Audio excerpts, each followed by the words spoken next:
Vazyme, SARS-CoV-2 and Influenza A/B virus antigen combined detection kit.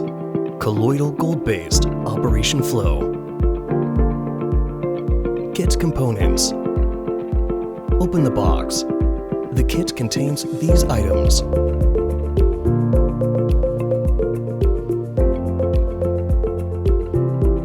Read the instructions for use carefully before start.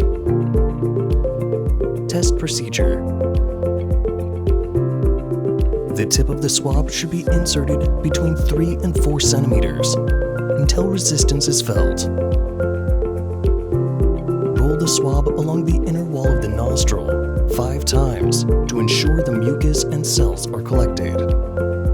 Using the same swab, repeat this process for the other nostril to ensure that a feasible sample is taken from both nostrils. Remove the swab from the nasal cavity. Carefully remove the seal from the top of elution tube. Avoid spilling. Insert the sample swab into the tube. Immerse the sample part in the elution buffer. Make sure the sample is removed into the buffer by rubbing and stirring the sampled swab up and down for 10 times.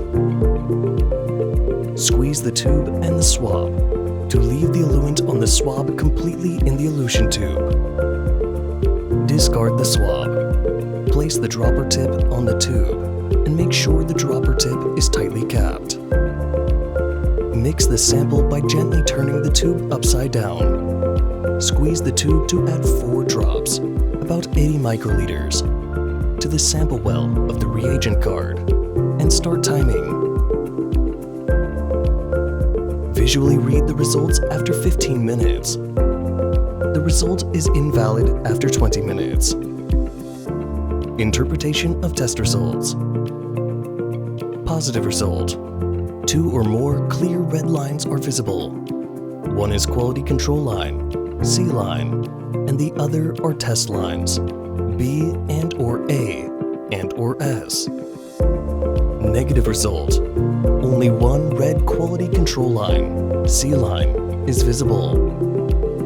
Invalid result. There is no red line, or there is only test line, B and/or A and/or S, but no quality control line, C line, suggesting that the item has a test error, or the test result is invalid, and the item should be retested. Dispose all the components as biohazardous waste in accordance with national regulations and procedures upon completion of each test.